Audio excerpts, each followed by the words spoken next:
Evening, ladies and gentlemen. This is the regular meeting of the Stonington Planning and Zoning Commission.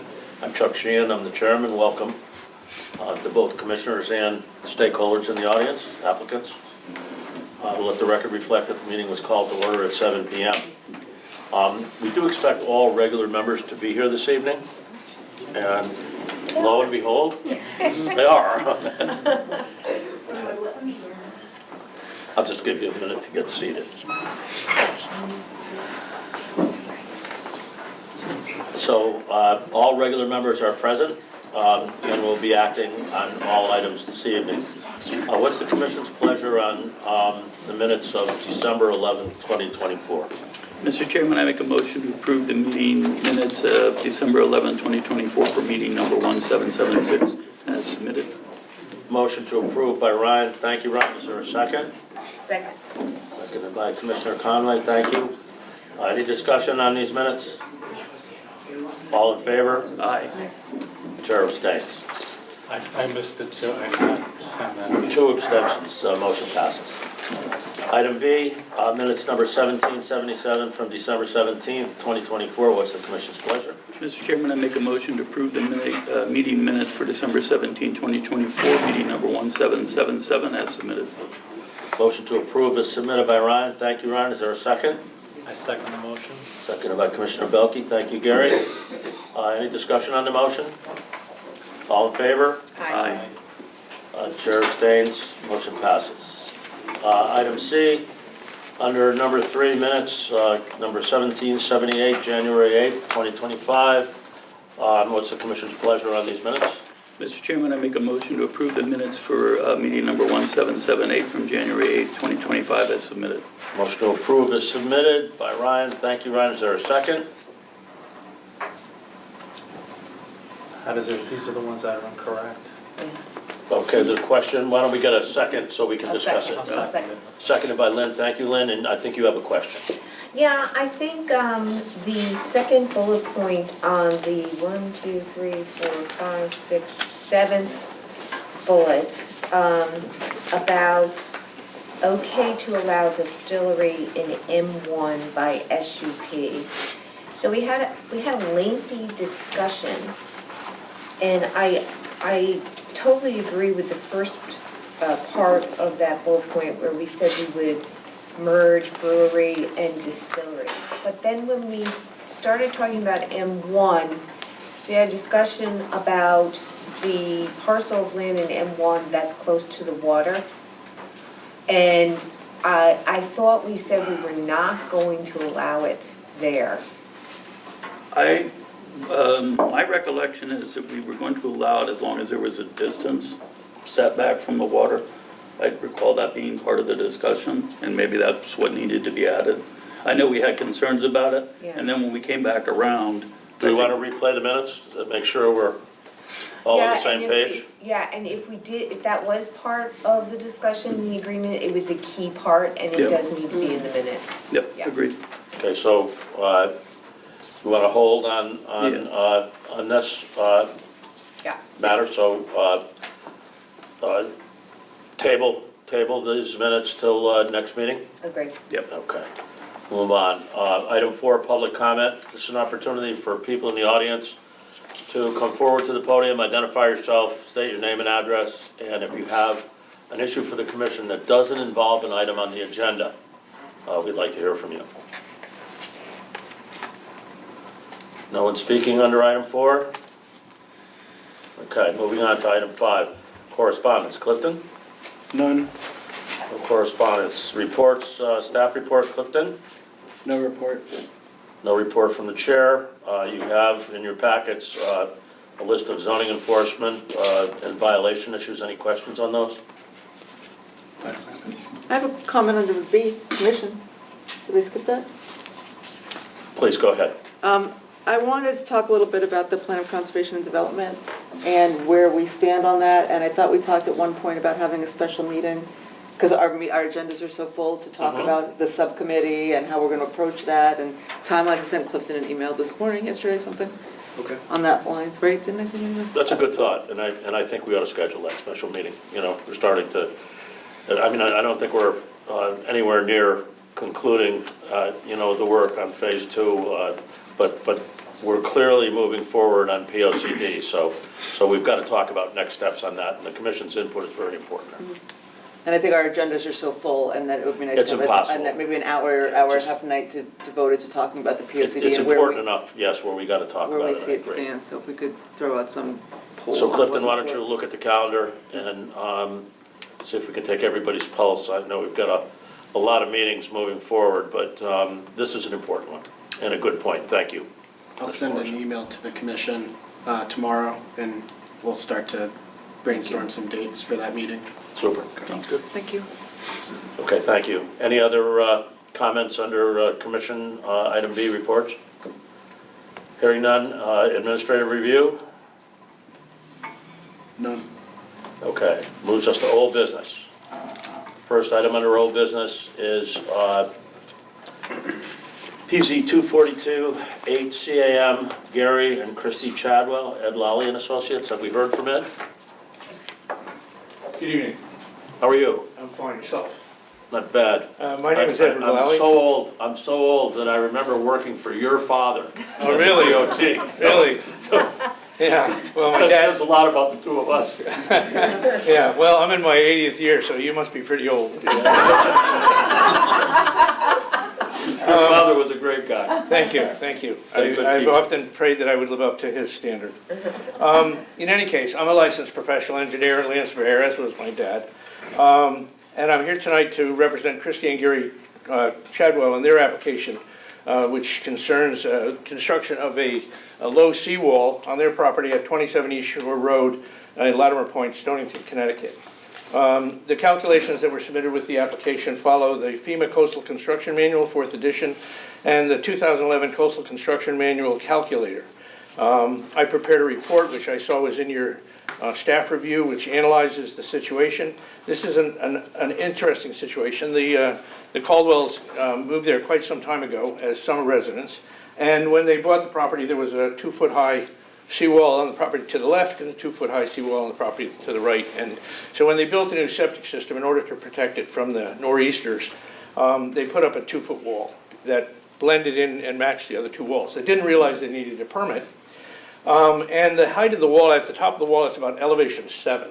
The FEMA flood elevation in this area is elevation 15. So during a serious storm, this seawall is not even hit by the waves. The water is over it. It's way up. It's in fact across the street that their house is on.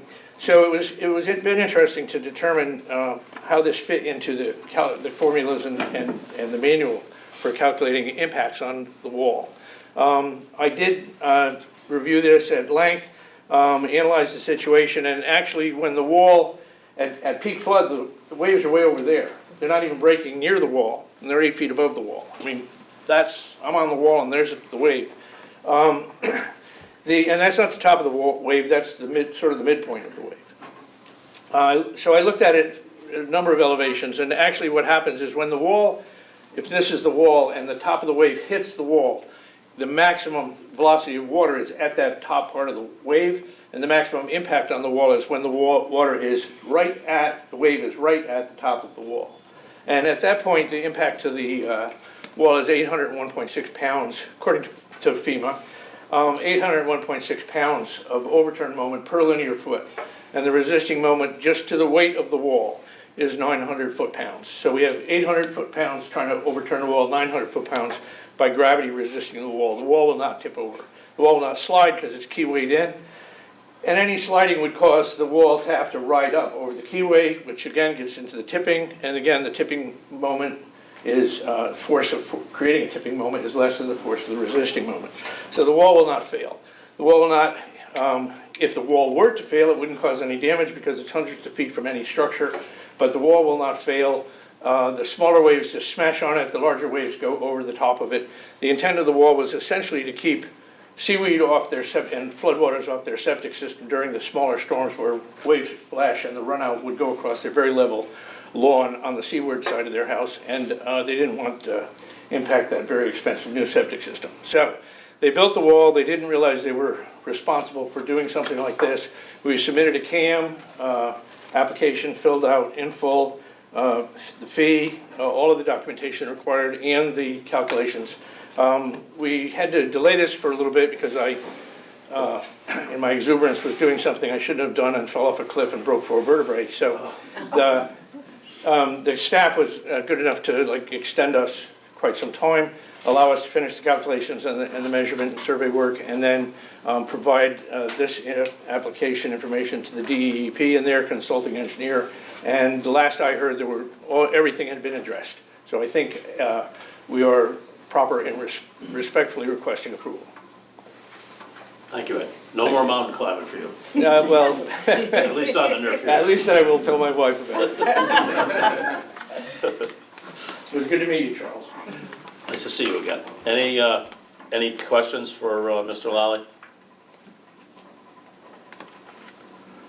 So Clifton, any comments? No, all staff comments and comments from our consulting engineer, SLR, were addressed through the revised calculations that's in the packet. So no further concerns on my end.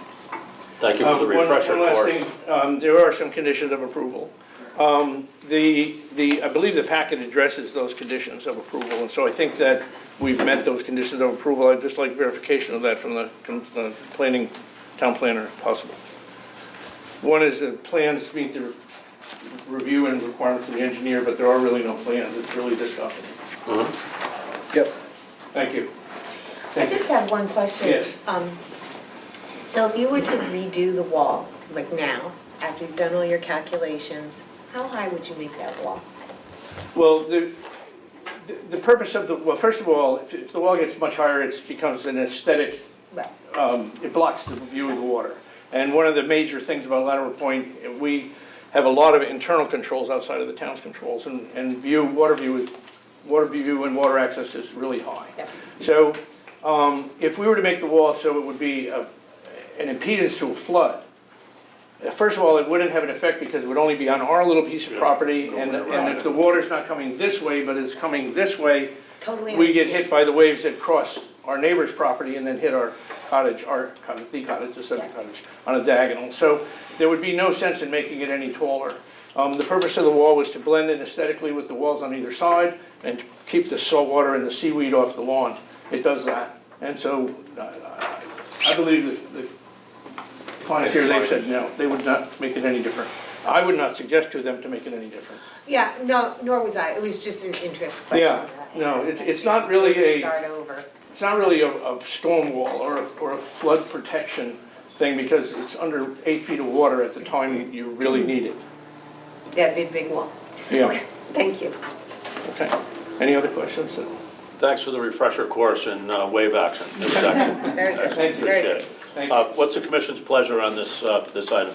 Mr. Chairman, and just to confirm with Clifton, do we need the 2 recommended stipulations based on your discussion with the applicant? I'm gonna have Chris review them again. Okay, so I'll make those. So, Mr. Chairman, I make a motion to approve the CAM application with the following 2 stipulations. Number 1, final plan shall be reviewed to the satisfaction of the town engineer. And number 2, prior to the issuance of a zoning permit, the final plan shall be signed by the commission and recorded in the town's land evidence records. Motion to approve by Ryan with conditions, and by plans, I think you mean the report that was submitted and clarified by Mr. Lally. Is there a second? Second. Seconded by Lynn. Thank you, Lynn. Any discussion on the motion? Hearing none, all in favor? Aye. Anyone opposed? Chair abstains, motion passes. Thank you very much. Thank you. Item B, application under old business is PZ 243 9SPA Fish Camp LLC. So we have Attorney Sweeney here, attorney and planner, I'm sorry. Just attorney. Got to get that in there. I still do that line in towns that don't know me very well. Appreciate you reminding me. Good evening. For the record tonight, my name is Bill Sweeney. I'm a partner and a land use attorney with the law firm of Tobin Carberry in New London. And as always, thank you for having me here tonight. I appear before you on behalf of my client, Fish Camp LLC, which has applied for a site plan approval to change the use of an existing retail space to a seafood-themed retail restaurant, which they call Mystic Fish Camp at 4 East Main Street in Mystic. Joining me tonight is Amanda Arling, a principal of the company. I also have David Stanridge, who is an award-winning local chef that some of you may be familiar with, who envisioned this new eatery. And I also have Seamus Moran, who is the project civil engineer, in case you have any specific questions tonight. I know you have a very busy agenda tonight, so I'm going to try to be very brief in my presentation. Most appreciated, Bill. And I'm going to try to just focus on the relevant site conditions and most importantly address zoning compliance. We'll remain available if you have any other questions tonight. Mystic Fish Camp is envisioned as a family-friendly retail restaurant focusing on sustainable local seafood, prepared on site and served primarily to go. The underlying business concept is to reinvent the traditional fish fry for a modern audience. Traditionally, fish camps were set up where fishing boats came to shore as rudimentary waterside kitchens where fishermen could cook what they caught. My client wants to honor that tradition and that connection to the fishing community with this new enterprise by providing a market for local sustainable fish, including especially invasive species and non-regulated species that fishermen are allowed to catch. Food offerings are going to be limited primarily to fried seafood with a rotating focus of species such as sea robin, dogfish, and scup. We're going to have house-cut fries, salt and vinegar onion rings, along with a variety of raw preparations and some innovative fish creations. Beverages are limited to non-alcoholics. We're not asking to serve alcohol at this venue. Our proposed hours of operation are from 12 p.m. to 8 p.m. Wednesday through Sunday. We expect those to be our hours for the first year. We hope to be able to expand to 7 days a week in the second year of operations. The retail restaurant will be open year-round. It's going to be staffed by 2 employees during a typical shift. The application before you tonight entails a change of use of the existing 2,400 square foot single-story masonry building, which encompasses a retail establishment and which was formerly Mystical Toys on East Main Street and most recently was used by the Chamber of Commerce. The change of use proposed is to a retail restaurant, and that's important because that's distinguished from a standard restaurant in your regulations. There is no significant site work with the application, and the application essentially only entails minor interior renovations to the space, so many of the site plan considerations you normally look at aren't applicable. Your regulations define a retail restaurant as a business that sells both packaged and prepared foods and beverages primarily for consumption off the premises, but which may have seating for on-site consumption for up to 8 patrons. The subject property, and I know your package has our site plans and also an architectural plan set as well. The subject property is approximately 4,500 square feet. It's in area. It's located within your DB5 zoning district. And in that district, retail restaurants are permitted by site plan approval.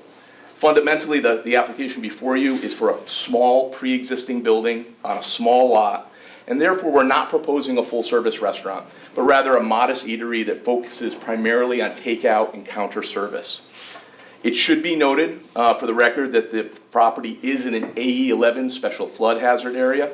The first floor elevation of the building, which is not changing, is 7.8 feet above sea level. As you know, much of downtown Mystic is located in this same floodplain. Therefore, any renovations to the building, even modest interior ones like we're proposing, must comply with your flood hazard regulations. At the outset, my client worked closely with a local and experienced contractor to actually bid out these improvements before we applied to you. And we carefully designed the project as to not trigger the substantial improvement threshold in your regulations, which would require floodproofing. We've provided an estimate with our application of qualifying substantial improvement costs related to the renovation, which total approximately $105,000. I would remind the Commission that not all expenditures related to the project are actually qualifying expenses, so that this renovation will cost more than that, but those are qualifying costs under your substantial improvement requirements. Please be aware that there are strict floodplain construction requirements which were promulgated by FEMA. We're required to follow them. Your building official is required to enforce them, and we have to certify our compliance to your building official. We've also provided to your staff a fair market appraisal of the building by a reputable appraisal firm, which has calculated its value at $355,000. That means at the $105,000 improvement number, that constitutes only 29.5% of the fair market value of the building, which is far below the significant improvement threshold and gives us a very comfortable cushion in case construction costs increase or if there are some changes that we need to negotiate with the building official. But we have a $70,000 cushion to work with. All of our renovations, as I said, will be certified. They'll be all in accordance with acceptable standards of practice to minimize flooding and flood damage. And everything, including the budget that we've submitted to you, must be approved by your building official for us to proceed. As I indicated, the proposed renovations, and I hope you saw them in our plans, will focus really only on the interior of the existing building. We're talking about taking down and replacing partition walls to create the necessary space for a kitchen, a cooler, storage, bathrooms, and a seating area for 8 patrons, which is what the amount you're allowed for a retail restaurant. Exterior modification to the buildings would be extremely limited. This building is going to look like it looks like today, but would really only consist of some very minor changes to the rear facade.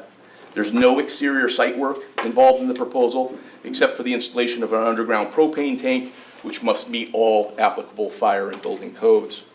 The building is currently served by public water and sewer, and we received a sign-off for the project from WPCA. Parking for the site is currently provided within a small gravel lot to the rear of the building. The existing retail establishment use requires, by your zoning, 12 parking spaces. There are 4 parking spaces there currently. The proposed retail use requires 4 parking spaces. Now, the existing gravel lot, if you actually try to build conforming spaces, it's actually only 3 spaces. But in reality, it can comfortably provide those 4 spaces. The proposed change of use reduces the existing existing parking nonconformity by a total of 8 parking spaces. And that's a big reduction in overall nonconformity as part of this plan. Deliveries to the retail restaurant will continue to be made to the building via the gravel parking area during off-peak hours by a box truck or a smaller delivery vehicle. We also have a signage plan that we included in the package, should be in our architecturals. We have a 3 square foot projecting sign off the front facade and an 18 square foot wall sign on the western facade, both very modest. Both signs are fully compliant with the applicable sign requirements of your zoning regulations. I would conclude tonight that the application has been reviewed by all town departments and agencies.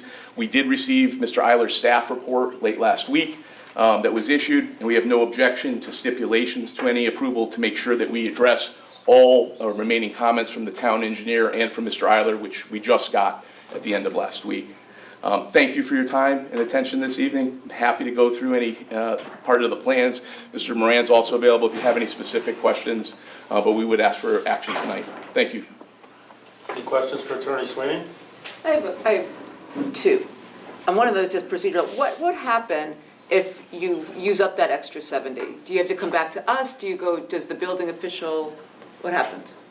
Just the hypothetical, Yeah, just to teach me. Yeah, about that. so for instance, if our estimate is modified by the building official and says, listen, I think it's really, and he has this power, we would then have to pull back and cut the project, or we'd have to come back to you for reapproval. We cannot go over the 50% threshold unless we agree to flood-proof the building. Yeah. Or what happens if you're in the middle of building and you realize that you're over the 70? Doesn't matter. If you go over that amount, because you have to keep your building permits active, and there's a value that the building official assigns for the building permits, so it is at our risk to proceed. If we go over, we have to stop immediately, and we either have to flood-proof the building or modify the plans with you. So someone's tracking what you're spending Yeah, so or something. the building official has that, and quite frankly, the building official does that with non-floodplain properties too. Like if I'm building a new house anywhere in town, and I come in and I say, this is the estimate, the building official can say, hey, that's an iffy estimate, because you have to pay a building fee based on the value of the work and labor. So we worked with Larry on a number of projects. Quite frankly, Larry's one of the toughest building officials in Eastern Connecticut. You don't get things past him, and we're very confident. A lot of times in these projects, you go and you work with an architect and an engineer, and they sort of put this all together, and you get your approvals, and then you go to a contractor. Because of the nature of this, we actually got the contractor involved before we submitted to you to confirm and bid in the actual open market, how much is this gonna cost, because of how construction costs are right now. Okay, that was just interesting, thank you. And then secondly, you're not gonna put tables outside in the summer on the No, we sidewalk? don't have approval for that. I We're just not wanna make seeking sure that. that that's, We're actually limited to only 8 seats under the retail so you restaurant. could put them outside if you wanted to, but then you'd have to take them out from That inside. is not part of our plan. We have not shown that on our plan. Okay. We have 8 seats, just go here. And I should say, these 8 seats are not like banquet seats, they're not bar seats. It's literally tables and chairs, four removable tables with 8 removable chairs. And it's just in this area here. Those are the only seats that we're asking for proposal. And really, this is really supposed to be a takeout place. The idea is, it's the idea of sort of recreating sort of the European fish and chips, where you can come But in and not get. this one in particular, but there have been instances where, like, oh, no, of course we're not, but then it comes a hot day and they get their little, table and they put their little chairs outside. You do have retail restaurants in this town that, I know one that I go to occasionally that have sort of picnic tables somewhere nearby. We do not have that on this site, and if you And you look at won't the do site, that. we don't have the room for that, and we don't have the approvals for that. If we wanted to do that somewhere, we'd have to come back to you and figure out a way to make it work in your regulations. Okay, just want to make sure in the summer you're not going to be. Any other questions? Can you go over the parking again? Sure, yeah. Let me, you mind if I move this just a little bit so I can get in here? So we have a non-conforming situation right now. So right now, the use of the property that's defined as retail. Retail requires a calculation of 12 parking spaces. We have 4, so we have a deficit of 8. So, and these are the 4 parking spaces in the back right here. The proposal will change from retail to retail restaurant. Under your regulations, you need 4 parking spaces. So we meet that with non-conforming parking spaces. But we also, on this plan, actually drew what it would be to actually be conforming. You can't have a right angle. So we have 3, 1, 2, 3. So this is, if you use the conforming calculation, we have a deficit of 1 as opposed to a deficit of 8. So that's a reduction in nonconformity. We met with Clifton before we submitted to go through that, and he agreed with us under your nonconforming regulations. We're making a nonconforming situation better by the change of use. But quite frankly, I think you can also argue that we have existing non-conforming parking spaces today that meet the number that we need, which is 4, which is what this new use requires. Any other questions? Yeah, I have a couple. Sure. So, you've got 2 employees, where are they gonna park? They're gonna park in the back if they need to park there. The parking is 1 per every 4 seats, plus 1 for employee per shift. So 2 of those are technically employee spaces if they need them, and then 2 would be for the actual people that use them. Okay. And is your front sign going to be lit? No, we don't have any illumination plan at all. Okay, great. And then, trash. Tell me about your trash. Yeah, so we have a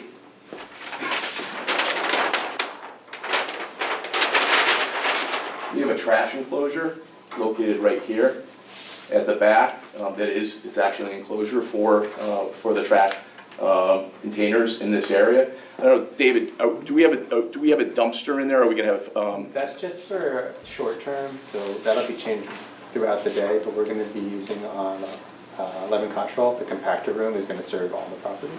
So that'll be transported over there. Okay. It's really for a small amount of trash, it's not for. Just for daily trash in that area. One of the comments that Clifton suggested in his thing was he wanted to make sure that the enclosure materials match the exterior facade of the building better. We had provided, I think, like a PVC type, like vinyl fencing around it. So I think that's a fine thing. We'll be happy to work with him and get a enclosure material that's closer to the existing mix of masonry and sort of clapboard that we have. So where are your customers that are taking it out to walk along Mystic or just stand outside the front door? Where are they gonna put their trash? Well, we don't have areas for actual outdoor eating on this plan, but it would be sort of similar to any other restaurant that allows you to take it, like the ice cream shop that has, people can take an ice cream cone and walk. So, is there a need for sort of community trash spaces? I guess so. It's just something to consider, because it's not an Yeah. ice cream cone, which is consumed. And to the, It's a fish and chip shop, yeah, which I love, okay, but it has trash. well, and we certainly wouldn't want anything that's unsightly in front of our place too. So again, I would have to work with Clifton on that point, and, because this is the actual sidewalk, the town property here. But to the extent that, you know, we might be able to put a trash can out there and it meets town requirements, certainly something we'd be willing to consider if that's something that the board would like us to explore with Clifton. If I may offer to, because I walk by that quite often, Yeah. walking my dog, I know there are at least 2 trash cans right out front that the town maintains, and then right around the corner on there, I think there are 3. So, and they're fairly large, big ones, and they're emptied fairly regularly. So, I mean, certainly if there's an additional requirement, I think you would, if you're willing to work with Clifton. Yeah, I mean, think it would a stipulation could be that, you know, we'll add a trash can in that area, subject to approval by the town, if it's determined to be necessary. Yeah, We certainly do not want anything, any garbage in front of any of our properties. exactly, yeah, Yeah. or flying into the water. 100%, Right. 100%. Okay, thank you. Thank you, Lynn. Any other questions? Clifton, any comments? No, Attorney Sweeney kind of captured the comments I had in my report. I put in the stipulations to address those outstanding comments from the town engineer, myself, and legislate. I think that's more than reasonable enough for this application. So noted. If there are no other questions, what's the commission's pleasure on this application? Mr. Chairman, I make a motion to approve this site plan application for Fish Camp LLC with the following 3 stipulations. Number 1, the applicant shall address any outstanding comments to the satisfaction of the town engineer, town planner, and Ledgely Health District. Any proposed alterations or modifications to the approved site plan as a result of comments shall be subject to review and approval by the town planner and commission as necessary. 2, final plan shall be reviewed to the satisfaction of the town engineer. And 3, prior to the issuance of a zoning permit, the final plan shall be signed by the commission and recorded in the town's land evidence records. Do you want to add the receptacle Yep. comment? I think it was a good one. Number 4, that the applicant will, after consultation with the town planner, add as required or if necessary, a separate trash receptacle. Thank you. And maybe a maintenance plan for that trash receptacle. meaning- Why don't you second it, and you can, seconded by Lynn. Thank you, Ryan. Thank you, Lynn. You want to add something? Well, just, you know, I just want to make sure, you've already said that your trash, you're going to bring it over to the compactor across the street. So if you're going to have additional trash in an additional bin somewhere, that you would put that in your maintenance cycle. Yeah, if we determine Yeah. if Clifton wants it, we'll put something in writing regarding our obligation to Yep. maintain it as well. That'd be great. Thank you. Any further discussion? Hearing none, all in favor of Fish Camp LLC's application? Aye. Aye. Anyone opposed? Chair abstains, motion passes. Thank you so much for your Thank you, time Attorney tonight. Sweeney. Hope you get out of here at a reasonable time.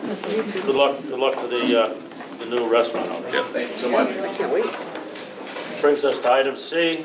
I don't want to mispronounce this last name, Mr. Issa or Miss Issa? Application for a site plan application for the conversion of existing office space into retail space. I apologize, sir, if I mispronounced your name. So it's used to be like an office space. It's a space, the only difference is like we're gonna do is moving some walls, like half walls, not all the way, and adding some slab walls, some coolers to make it to retail store. Okay, That's pretty much what we're gonna do. What are you gonna sell? We're gonna sell like sodas, you know, snacks, some chips, like a convenience store. Yeah. Where is this on? Oh, it's gonna be, What mall is it in? This is next to the nail shop and The Walkery? yeah. Oh, okay. Oh, used to be like the dry cleaner, like that spot? Yeah, the old dry cleaner's spot. Oh, it's in the old dry cleaner spot. Yeah. Right next to the nail shop. want to have any questions on this applicant? What are your hours gonna be? They're gonna be between 10 to 8. 10 a.m. to 8 p.m. 7 days a week, 5 days? 7 days a week, yes. 10 days. 7 days a week. Yeah. Any further questions? There's no parking issues? Nope. They got a lot of parking. No, they've got a lot of They got a parking lot of over parking, there. because it goes all the way in the back and stuff, yeah. And they have multiple different egress and egress. Yeah. And what's your signage? The signage is gonna be like the name? They already have a big Yeah. sign in front of Right in front, is that gonna be your option? It's gonna be the same, similar to the one next to it, like with everything. Okay. Yeah. Yeah, I'm sorry about the. Damage, yeah. Yes, the graphics are a Yeah. little bit lacking. It's the same size as the other signs. Same size. Same size and configuration, so it's originally what was approved with the original special use permit. So there's we no get the idea. deviation in the Perfect. size. Cool. And it's not lit either. Okay, perfect. Any other comments, Clifton?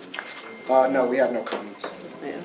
No comments. If the commission has no further questions, what's the commission's pleasure on the site plan application for 6 Greenmanville Avenue? Mr. Chairman, I make a motion to approve the site plan application for use of ISA on 6 Greenmanville Avenue, Mr. Captain. Second. Motion made and seconded. Thank you both. Any discussion on the motion? Hearing none, all in favor? Aye. Anyone opposed? Chair abstains, motion passes. Good luck, sir. Moves us to the last item under old business, site plan application for conversion of existing personal service space into retail space. Applicant is Hardy M. Stevens. Got the architect who I'd like to represent me here because he's done some nice drawings, if he could, to help you best understand. Architects always do nice drawings. Right? I've got Thank you. 3 copies. Do you have Heidi's receipt? Restaurant.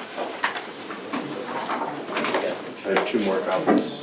We'll pass these down. If I do this, guys. Sure, these Yeah, are, we can. can you 3C those, okay? Yeah. Okay. Yeah, there you go.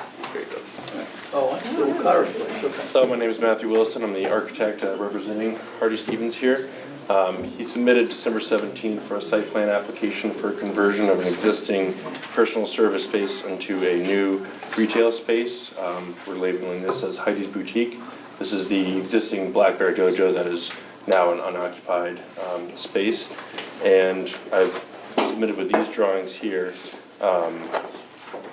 for the approval of this conversion into a small boutique. And we are basically just doing an interior level 1 alteration of the existing space, creating a temporary wall in the middle of the space there. I think it's on page 3. You can see plans of what we're proposing to do. Interior renovations only. There'll be some exterior elevation, small changes of just paint and general maintenance. There's no intended change of the existing parking or any of the existing site conditions. And so we're really just converting this into a new retail space. We will have a special use permit, and later there will be an additional restaurant that will be part of it. And I've been talking with Clifton about this, and he's aware of this too. But for now and temporarily, we're just doing this retail space, and that project will be later to come. Anyone have any questions of the architect? What type of boutique is it? Well, this is going to be the new boutique owner, so she can tell you. It's a better than I lifestyle can. store. It's gonna have apparel, jewelry, and interior. I'm an interior designer, so it'll have. I'm sorry, would you just say your name for the record Oh, so that sorry. we can have it in the... I'm Heidi Stevens, and it's gonna have clothing, jewelry, and home interior pieces, and some like a little bit of culinary specialty foods. Any other questions for the applicant or the architect? And what about your signage?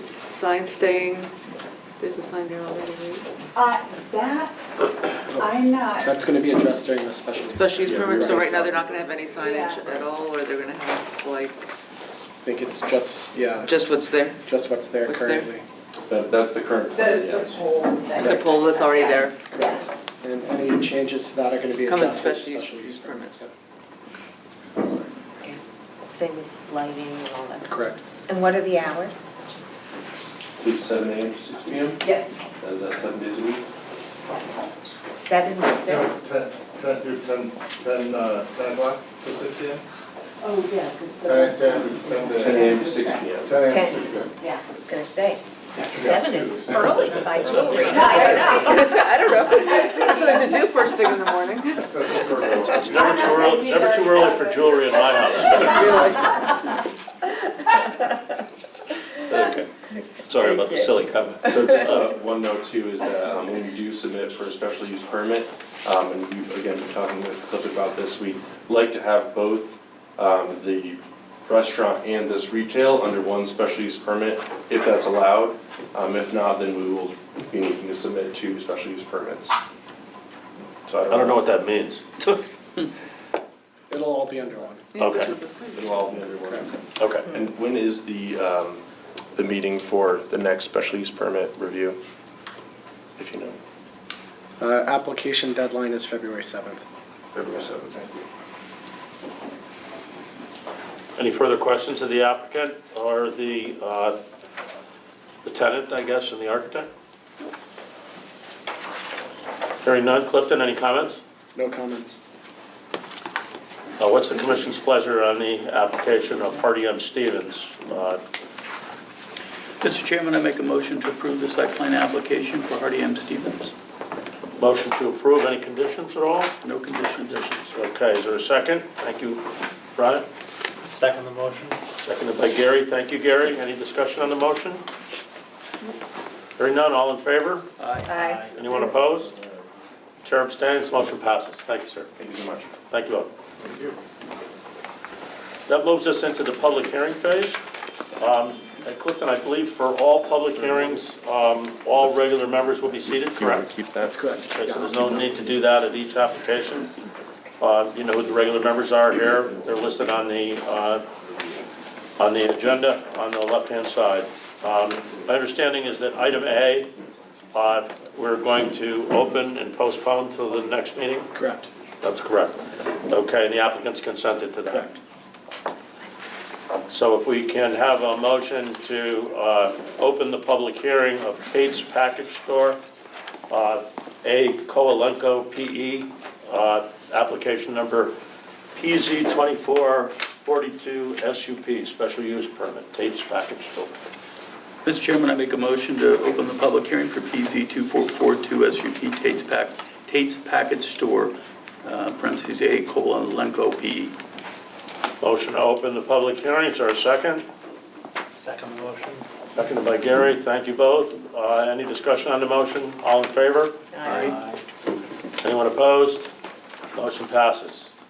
Now, I guess we're tabling this to our next session, or do you not want to set a date yet? Let's set it for the next meeting, which is February 4th. Okay. So a motion to table is in order? Mr. Chairman, I make a motion to table the public hearing for PZ 2442 SUP Tate's Package Store, A. Koalenko P.E., and postpone that until February 4th. Motion to table, thank you, Ryan. Is there a second? Second. Any discussion on the motion? All in favor? Aye. Matters tabled to the next meeting. Move on to the next public hearing, application PZ 244-3, special use permit, B. Williams, represented by B. Floric, looks like Lancerer. Evening, sir. Good evening. Motion to open the public hearing. Mr. Chairman, I make a motion to open the public hearing for application number PZ 244 SUP B. Williams, B. Floric LS CFS. Motion to open, is there a second? I second. Seconded by Gary, thank you, Gary.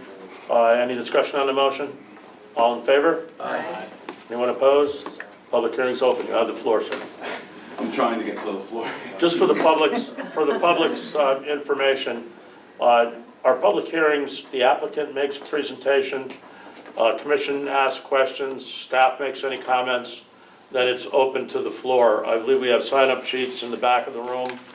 If you'd like to speak either for or against, or just make a general comment, please sign up but you can speak either way if you sign up or don't sign up. Evening, sir. Good evening. Good evening. I'm Brian Floric. I'm a licensed surveyor and I'm a certified floodplain surveyor. I'm representing Bruce Williams at 109 Prentice Williams Road. Bruce is coming in looking for an accessory dwelling unit on his property under Stonington zoning regulation 6.3.2. Property is quite large and in my opinion can certainly sustain a second residence on the property. The proposal is to have the accessory dwelling unit be serviced by septic, underground electric, and have a well on the property.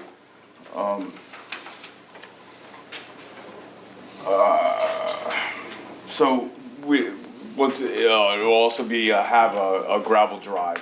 The plan is not to have the driveway paved. So once again, this is a very straightforward project.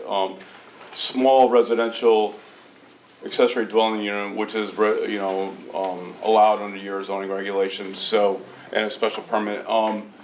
We were asking for a condition of approval for the septic system. The site was tested in 2023. Ledge Light approved the basic septic system for this property. We want something tailored for the house, for the accessory dwelling unit. So I open up you guys for questions. Once again, it's relatively straightforward. The accessory dwelling unit is well within the building setback lines, and it's allowed under your regulations. So, Any questions of the applicant's surveyor? If I'm remembering this property correctly, aren't there several outbuildings on this property? so the outbuildings, as we located all of them, and they are shown on the plan. Several outbuildings on the property. There's a barn on the southern side. A detached barn on the side. Okay. Yeah. And none of them have bathrooms, anything? No. They're just a barn, it's just a barn? Just a barn. Okay, thank you. Any other questions? How do you pronounce your last name? I'm sorry. Floric. F-L-O-R-E-K. Mr. Fleur? If there are no further questions, Clifton, any comments? No, this was approved by the ADRB at its January 13th meeting. There were some comments back and forth between the applicant, Mr. Floric, as well as, I believe his name's Mr. Cooley, just addressing some of the outstanding engineering questions. Those have mostly been addressed from the town engineer's perspective, but I'd still keep the stipulation in there. Okay. To address outstanding comments. And then Ledge Light in their memo will work with the applicant on citing the septic system or meeting the septic system requirements. If there are no further questions of the applicant's surveyor, Mr. Floric will move to public input. Is there anyone in the audience that would like to speak on this application? We have the sign-up sheet. Nobody signed up, but I don't know if there's any. You're in luck. No one else wishes to speak, whether you've signed up or not? Hearing none, then I guess we can entertain a motion to close the public hearing. Mr. Chairman, I make a motion to close the public hearing for PZ 2443-UP, Bruce W. Williams. Motion to close the public hearing, is there a second? I second the motion. Seconded by Gary, thank you, Gary. All in favor? Aye. Anyone opposed? Motion passes. What's the commission's pleasure on the application of B. Williams? Just to clarify, Clifton, can I combine the waivers requested and special use permit in one motion? Correct. Okay. Mr. Chairman, I make a motion to approve both the waivers that were requested by the applicant and the special use permit application with the following three stipulations. Number one, the applicant shall address outstanding comments to the satisfaction of the town engineer. Number two, final plan shall be reviewed to the satisfaction of the town engineer. And number three, prior to the issuance of a zoning permit, the final plan shall be signed by the commission and recorded in the town's land evidence records. Motion with conditions for both the waivers and the special use permit. Thank you, Ryan. Is there a second? I second the motion. Seconded by Gary. Thank you, Gary. Any questions on the motion? All in favor? Aye. Anyone opposed? Chair abstains. Motion passes. Thank you, sir. Thank you. Okay, we move on to item C, application PZ 24227, special use permit of Pinewood Landscaping LLC, Mark and Linda Lemke. This is for a special use permit application for the construction of a retaining wall pursuant to our zoning regulations, properties located at 8 Yellowfin Court, Stonington. Make a motion to open the public hearing. Make a motion to open the public hearing. Mr. Chairman, I make a motion to open the public hearing for PZ 2427 SUP Pinewood Landscaping LLC, Mark and Linda Lemke. Motion to open the public hearing. Thank you, Ryan. Is there a second? I second the motion. Second by Gary. Thank you, Gary. Any discussion? All in favor? Aye. Anyone opposed? Motion passes. Public hearing's open. Sir, you have the floor. Thank you. Good evening. My name is Mark Lemke. I live at 8 Yellowfin Court with my wife Linda. We just moved into a newly built house, our forever house, on 8 Yellowfin. And we're here tonight to present our application to build a retaining wall in our backyard on the west side of 8 Yellowfin Court. And to extend the yard for a patio and a pool area that we want to put in there. I'm here with James Morrissey. He's from Pinewood Landscaping. He's here to just represent us he's going to be the retaining wall installer. Also here with David Nafis from Nafis & Young Civil Engineering. And the wall design has been submitted with the application and has been prepared by Randy Bragdon from Sohegan Valley Engineering. So Randy has 30 years of wall design experience, and one of his most recent projects includes retaining wall designs for the Great Wolf Lodge Water Park at Foxwoods. So we're here to review the wall and the space behind that. The retaining wall design for the 8 Yellowfin Court includes the following: wall construction using fat face block material.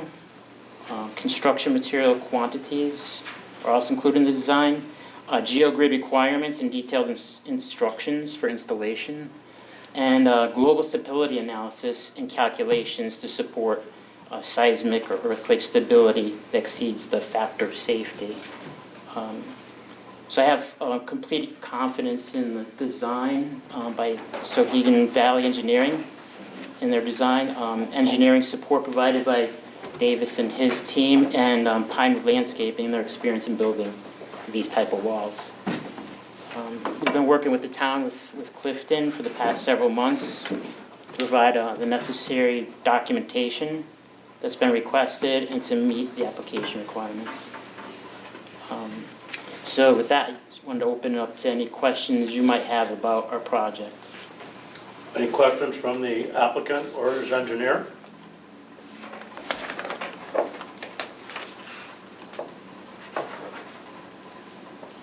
No questions? I don't have any. No. Clifton? So what I put in the report and what's attached is a series of comments from the town engineer and the town engineer's third party. Just some back and forth comments addressing both the structural design as well as the drainage, stormwater drainage analysis. To date, and in discussion with the town engineer, the comments have been, partially addressed, about like 75–80% of the way addressed. So that ongoing conversation has been provided as a revised memo dated January 15th.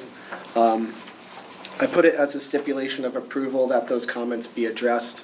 I also put it as a potential recommendation from myself that the public hearing can be continued until those comments are fully addressed. So it's really up to the commission's pleasure which way you want to go with it. What's the are there serious comments that are outstanding, that are unaddressed? Some of them are just addressing specifically the calculations There are a couple items that need to be addressed to, or added to the site plan that are currently not Can I there. address some of those? Just one second. So it's Primarily with the structural calculations. primarily calculations, drainage calculations, just clarifying some items in the report. They can probably be addressed here now as well. But that's kind of what's left outstanding as according to the town. Okay, town Mr. engineer. Nafis? Yes, just for record, David Nafis, licensed professional engineer and land surveyor.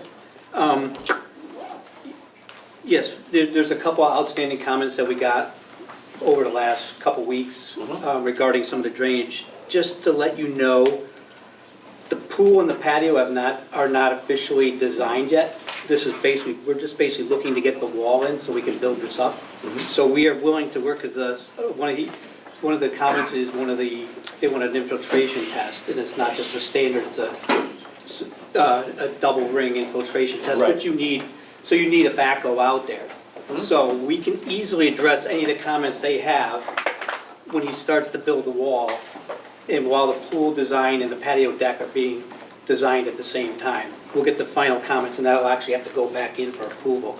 But we're gonna tighten it, we left you can see that there's an existing infiltration system here, and we've got one right now, a new one right next to it to address this. And this is all gonna be, part of the pool design and deck design is to run trench drains and some small little, like, yard drains to pick up all the water from here and then infiltrate into the system. So most of those comments will easily be addressed at that time. Once we have the backhoe out there, we can dig instead of trying to bring back out, dig holes and do all that right at this time.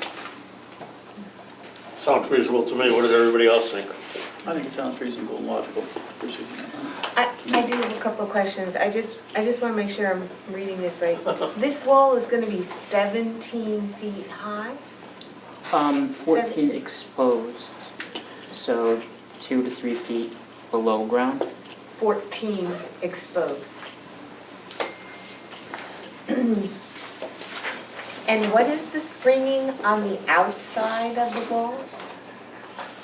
So we're gonna do some landscaping, but right now there's tall trees in back of us right here that mask that. So it's screened by trees? Yes. And so the wall... Yes, let me, Go it is, ahead. just to kind of orient you, you can see this is, it's not, there's another driveway right here that goes up to the house, so this is kind of, you're gonna be kind of seeing the side of it from here. You won't be like looking directly at it. This guy might see it, but the rest of it, you won't, you'll see it maybe as you come down the road this way, but there's also some good vegetation along this whole side, except for where the driveway is. Right, but that side isn't owned by the applicant, that's another person's property. Right here's the town. So what is the plan? So, a 14-foot wall, block wall is a tall wall. That's, kind of an industrial wall, to be honest with you, that's the way I look at it. So I'd like to see a pretty substantial screening plan from every angle. On your responsibility, on your property, not on your neighbor's property. Yeah, so some of those trees are right on the property line, so some of them are our trees, some of them are the neighbor's trees. And- But it's not just trees, we want to see a screening plan. What type of tree? How big are they going to be initially, how far apart, what the depth is, et cetera, all along, so as... You're talking about a buffer. Yeah, buffer, yep. I think it's very important, it's not a 2-foot wall, it's a 14-foot exposed wall.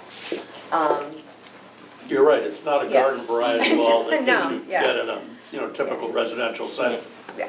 So I could see that, it is a reasonable request to ask for some sort of buffer of the visual interference that the neighbors are going to experience. And if I may follow up on that, actually, have you talked with the neighbor on the other side? I mean, is that neighbor aware that this is what you're proposing? Is there any comment? Yes. No, we have. So we've talked to almost all of our neighbors near it, and that neighbor specifically. So yeah. Yeah, I think that to Lynn's point, I mean, it jumps out 14 foot, you're kind of thinking of it. I'm wondering if they realize just how big that wall is going to be when it actually would show up. So I think it would be good to have a screening plan. Ryan, we Yeah. did receive public comment for this application from the neighbors, and they Oh. signed some basic letters of support. Okay, okay, I don't know the adjacencies, but it was the general neighbor. okay, that's good to know. It's good to know, but I still think a buffer plan is appropriate. And we did get approval from the HOA, so there is an HOA there too, so we have that. I still think it's Yeah. appropriate. Do we have time on this application? If the applicant consents to it, we can extend the public hearing to at least 2 more meetings within the available time. Is it the commission's preference that, that we get a buffer plan before we act on this? I think so. I'd agree with that, yeah. Okay.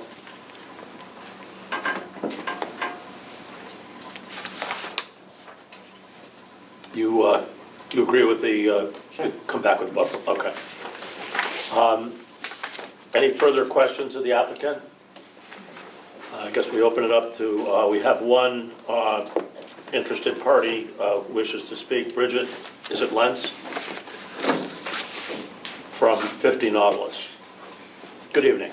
Good evening. First of all, I am thrilled that our neighbor wants to beautify their home. We did see a plan, but I agree with the buffer because we face it, and I'm hoping it'll be aesthetically pleasing, but I'm sure Mark and Linda will do that. I hope so. My main concern is drainage.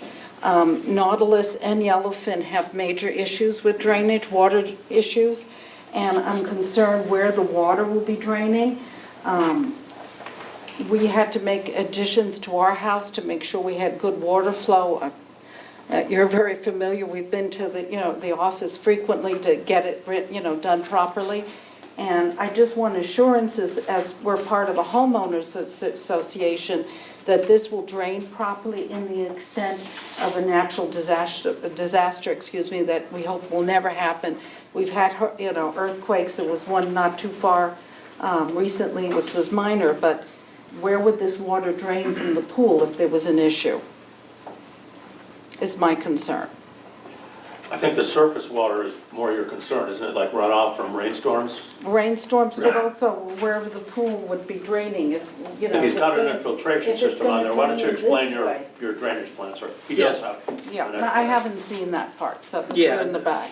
Yeah, right, this long strip, there's the existing one that's here now that was designed for the house in the driveway is here, and then we've designed another one to take the deck and the patio, all this water will go into this infiltration system It's here. like a dry well. Okay. Yeah. Into the Because I'm ground. concerned it going, God forbid there's a disaster, it goes that way.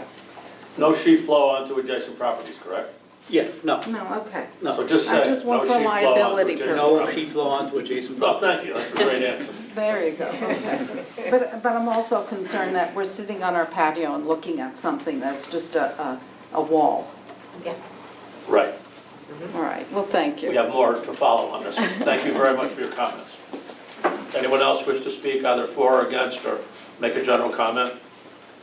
That wasn't against, by the way, it was a general comment. That So was a general comment. I guess we'll continue this to the next meeting. Is there a motion to continue? Mr. Chairman, I make a motion to continue the public hearing for PZ 2427 SUP Pinewood Landscaping LLC, Mark and Linda Lemke, till the next scheduled We'll hearing. make it the next meeting. It may have to go one more if we can't comply. But, okay, a motion to continue this to the next session is made by Ryan. Thank you, Ryan. Is there a second? Second.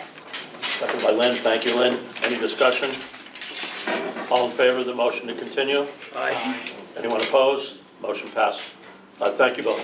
Thank you. Okay. Next, we have our own town planner up, live, just returned from the Far East, Clifton Isler. Yes. Do you want me to open the public hearing for this? Yes, please. Mr. Chairman, I make a motion to open the public hearing for PZ 2444RA, Town of Stonington, for a zoning text amendment application. So this is a text amendment at the request of the commission for additional provisions to zoning regulation 12.0 to include height and design exceptions for roof structures and architectural features. Motion to open the public hearing, is there a second? Second by Gary. Any discussion on the motion? All in favor? Aye. Anyone opposed? Public hearing's open. Clifton, you have the floor. The floor is mine. I don't gotta move, do I? So as the commission will remember, we've actually had, this is about the fourth iteration of this discussion regarding height exceptions for roof structures and architectural features. We've had 3 previous applications from private individuals come in regarding making a relevant text amendment for this. This one was at the request of the commission at its meeting on December 3rd, 2024, that the staff submit one. And the content of the proposed regulation amendment is very similar to the text that was originally in the 27th edition of the zoning regulations that was removed when phase 1 of the zoning regulations rewrite was approved in October of last year, or 2023 actually. There were a couple of comments about between the passage of the phase 1 amendments where this text was removed.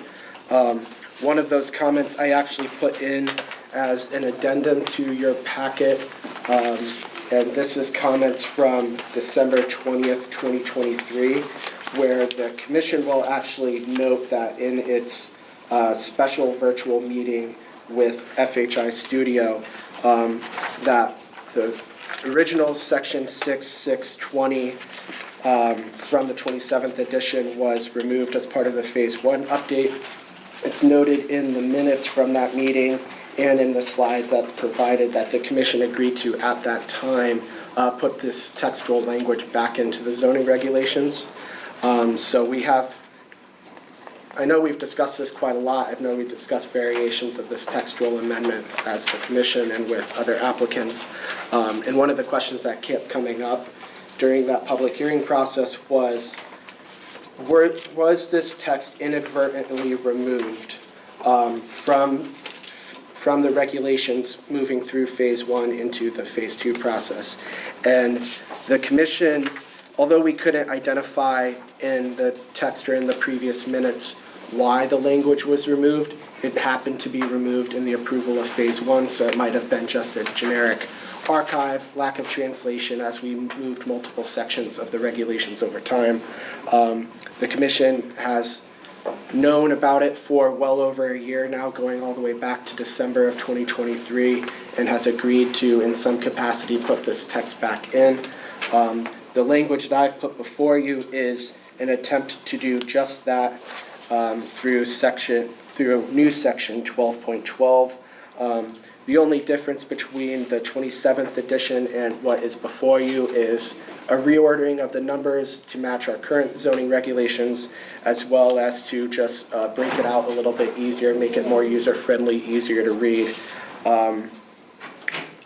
And that's basically it. You know, I'll say for the previous 2 or 3 iterations of this text change that came before the commission, town staff as well as the zoning enforcement officer, so myself and the CEO have always been in support of making this textual amendment to put this language back in.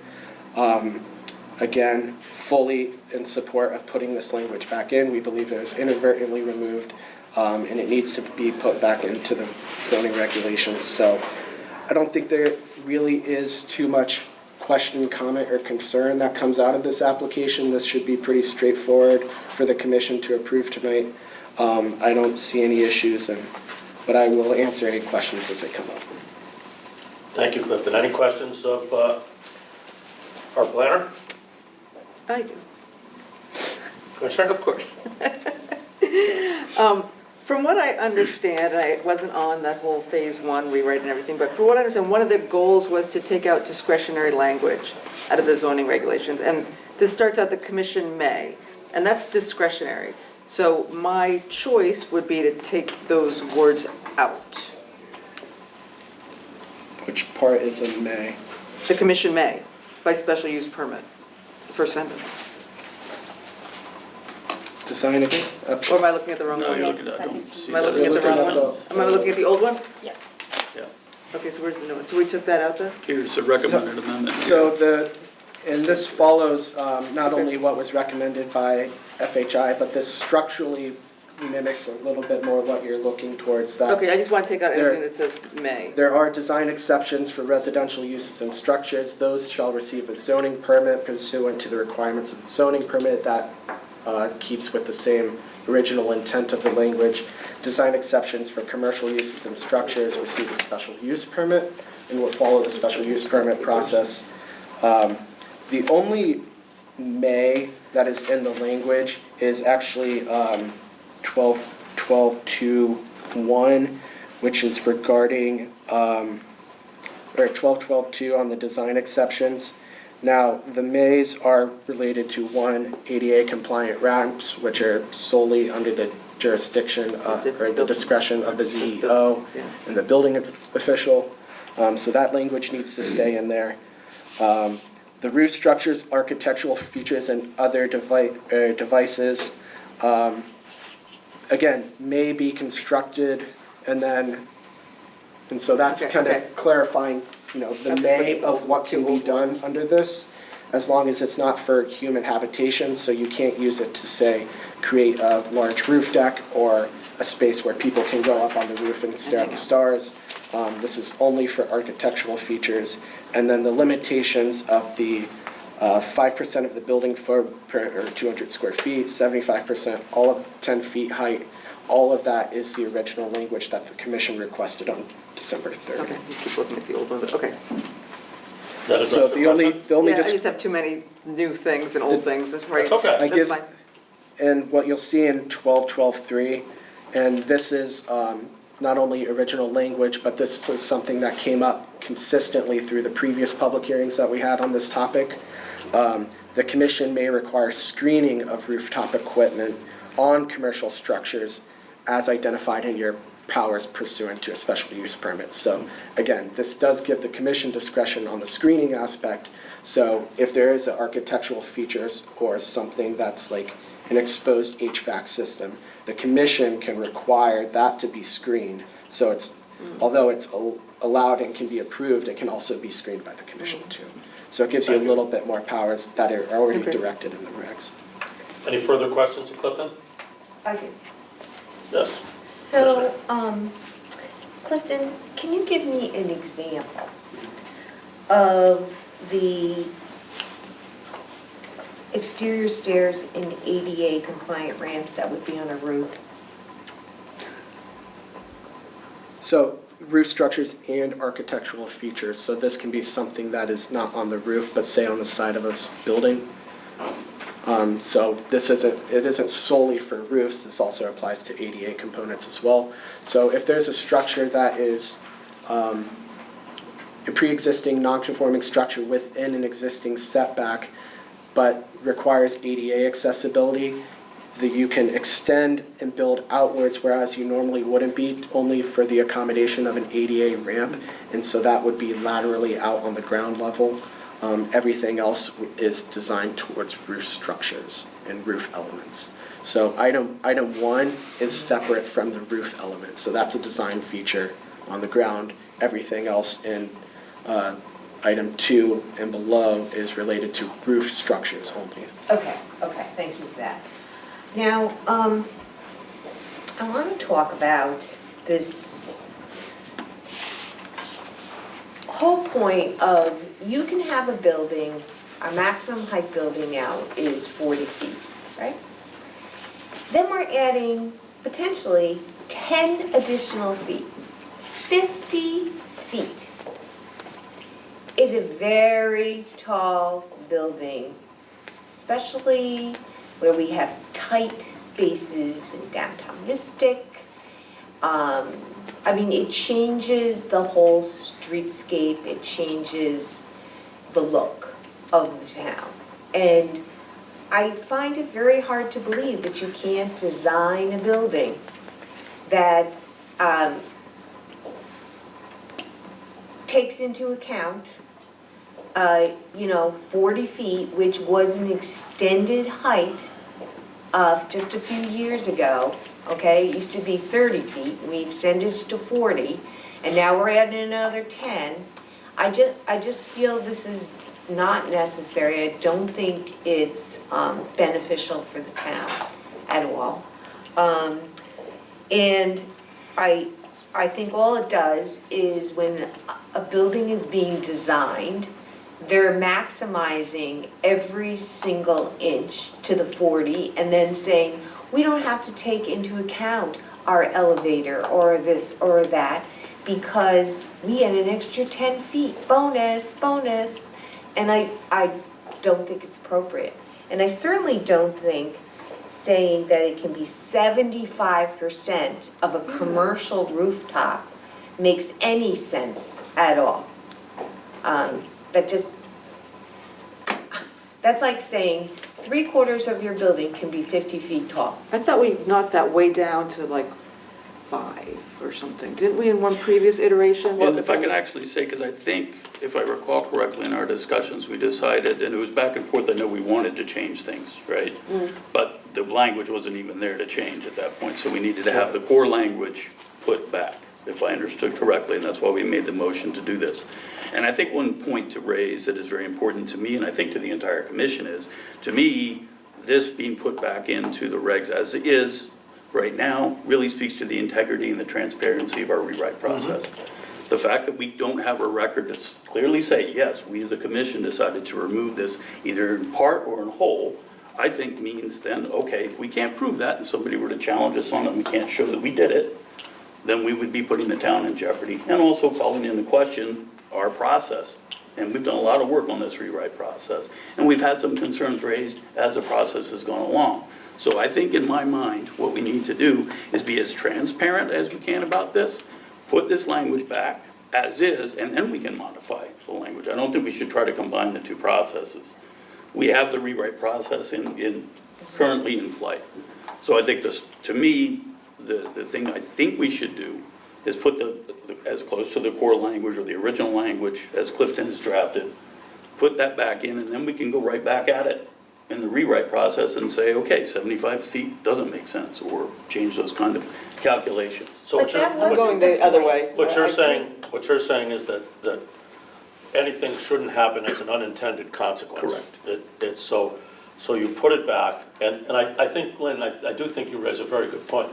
75% is a very high percentage, and I would support that it be less than that.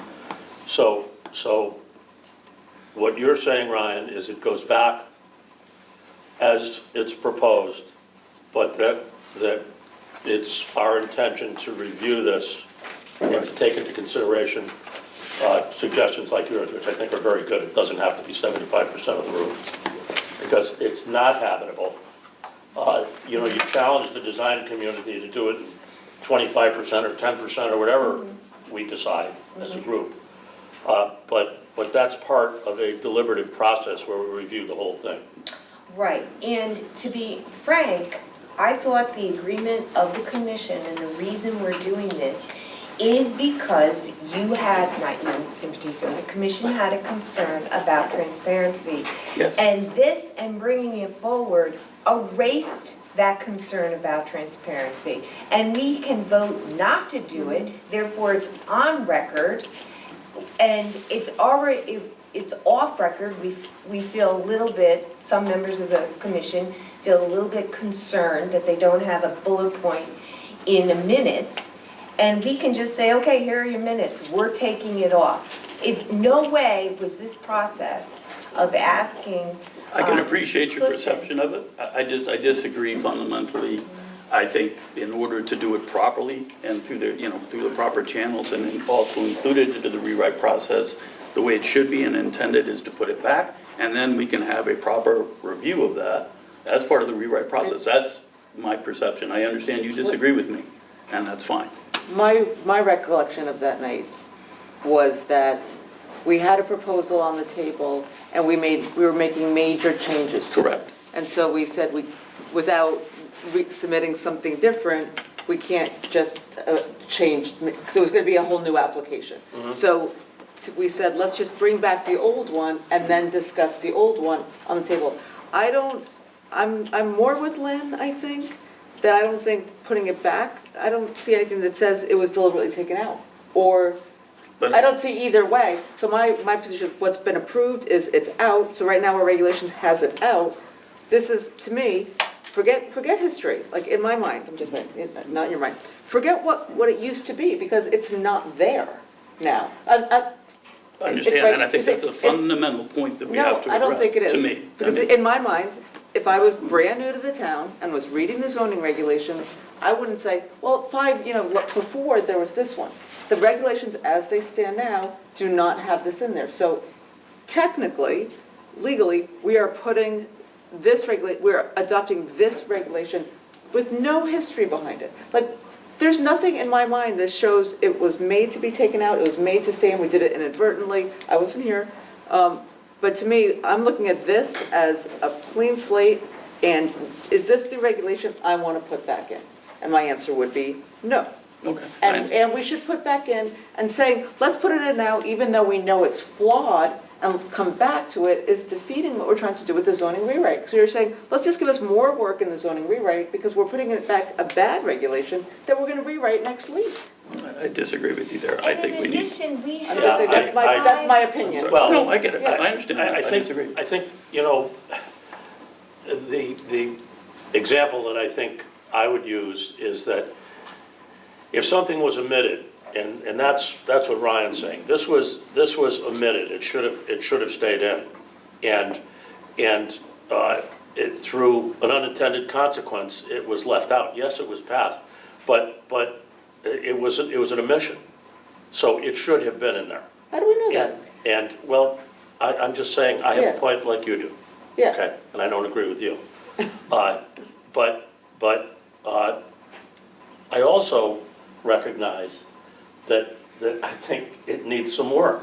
It definitely needs some work. So yes, we are making some work for ourselves, but we're fixing the omission that took place when this was passed. But, That's the way I view this. okay, so, first off, I don't agree that it was omission. I think we're running scared, to be quite frank. And anybody can come forward outside of the rewrite, put forth a text change, and this commission has the ability to say yay or nay. It doesn't have to go through the rewrite process at all. We just did it 2 meetings ago where we changed something outside of the rewrite process. So saying we're going to take this and we're going to put it back so that we can deal with it in the rewrite process goes against our standard procedure. We just did it a couple meetings ago where somebody came and they wanted a text change, and we as a commission voted on it, and it went through the process. So there's no difference here. Somebody has come forward with a text change, we don't agree with the text change, and we're saying no. We don't agree with the text change. To put in something that we don't agree with, just so we can kick it back to the rewrite process, goes against our process.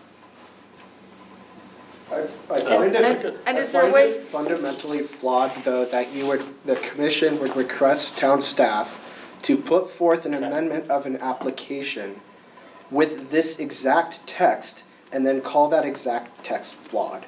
I think it would be a disservice to not only town staff to put us through that, but also the taxpayer, because we're putting forth a public hearing knowing that the commission doesn't support the proposed text change. I find that a flawed commission process. And if you recall, when this was proposed, I pointed that out, that we don't want the exact same text.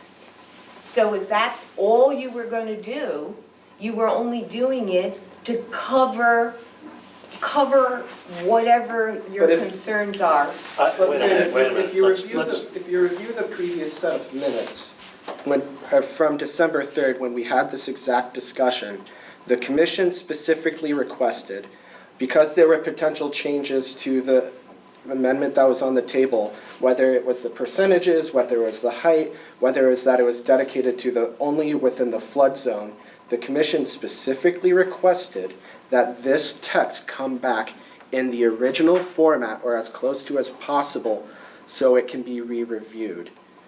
And so instead of putting in anything that staff thought the commission would like to see, your direct comment and request was to put in the exact text. And that's what I did. Regardless of any of the conversation that has happened, I think it would be a disservice to not only my responsibility as staff, who has 4 times in a row now said this needs to be in the regulations, to override what I'm saying to do. But also, it would be a disservice to tell me to do something specifically as staff and then not to pass the exact thing that you're requesting, even if you agree that it's flawed. If you agreed that it was flawed back at the previous meeting, you should have directed staff to make an amendment that met your needs. But it was specifically requested in the minutes that it was the exact original text, or as close to as possible. And so I don't have. This isn't a conversation between people, I just asked to be recognized, okay? If you want to speak, this isn't. I'm just speaking broadly, and this isn't directed You towards can conclude your comments, and then anyone else who wants to speak, I'm just saying broadly, the responsibility of town staff is to put forth, especially if it's an amendment that's coming from my office, is one that not only staff fully supports and can administer, which is what I would recommend be administered and be supported, but also to meet the needs of the commission as the commission specifically requested it. So that's, I have a little frustration with the process if we're not going to pass something. Are there any other questions of Clifton? I have a comment that although Please. all of those things may be correct, it's not a reason to pass it. Well, that's for each Asking commissioner, that's somebody- for each commissioner to decide. Well, no, because we would not pass a text change that we think is flawed in any way, shape, or form. Lynn, what we're saying is, this was an omission. We all have a different perspective on this. It never should have been out to begin with. There was no, so that's my position. Right, It's an but omission. you said we're and all it's saying never it, been we're out. not all saying it. No, I'm not saying we're all saying it. It's for each commissioner to decide, Okay. based on the facts. Okay. Any other questions of Clifton? If there are none, is there anyone signed up from the public that would like to speak? Mr. Chairman, I didn't sign anything. I didn't intend to speak, and I would like to say a couple of things. Okay. No one signed up. No one signed up, so please, sir. Identify yourself and who you represent. Michael Carey from Sussman Shapiro, Woburn and Gray in Evening. New London. Good evening. Our office represents G Development. As Mr. Eiler has said, we filed 2 applications I think it was 2, to reinstate language or language that your consultant drafted that would have applied only in the floodplain, only in the flood zone, would not have applied townwide. And our second iteration substantially reduced the numbers, the numbers against which relief would be allowed, to 6 feet, I think, in height and a very small percentage of coverage. We did those things specifically at the request of this commission. Frankly, and I don't say this lightly, but some of the commentary tonight suggests that some of the members will not vote on this no matter what, will not approve this no matter what. They were against it when we came in here with the application based exactly, I think, word for word, on your consultant's proposal. They were against it when we came in here and pared that down and added in their language about special permits in order to, with all due respect, give the commission the discretion to apply this on a case-by-case basis and give it parameters against which to apply it.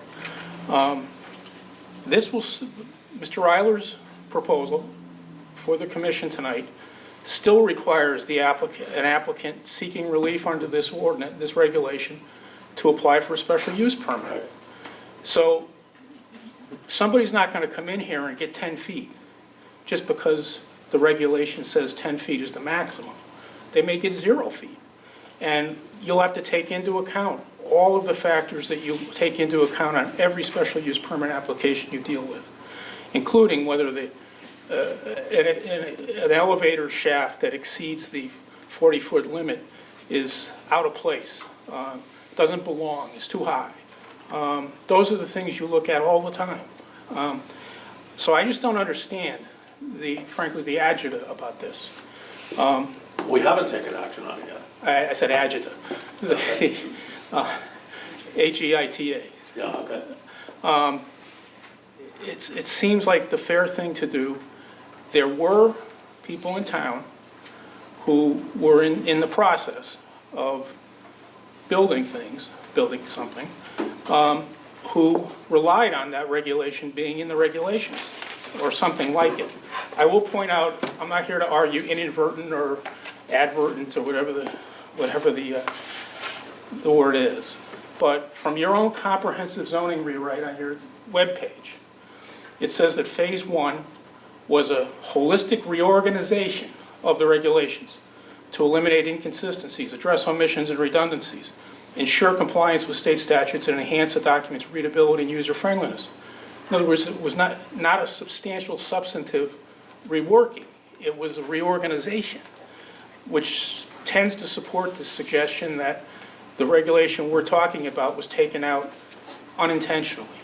My guess is that you must have dealt with how many regulations in that phase 1 vote. I couldn't find anything on the website telling me what each section of the regs was that was voted on. It must have been in the dozens, I would think. So, with all due respect, and I know how hard you've worked on that, and you're working on phase 2, to sit here and say, I know for an absolute fact we meant to take that out, that was on purpose, I think is something that's a little hard to accept. Now, what I just read from your website says that phase 2 consists of substantial changes. I think that meant substantive. So phase 1 was reorganization, getting the zoning code to look the way it does now, which is fantastic and much better, I assume, than it was before. Much easier to use, to navigate through. That's what it was.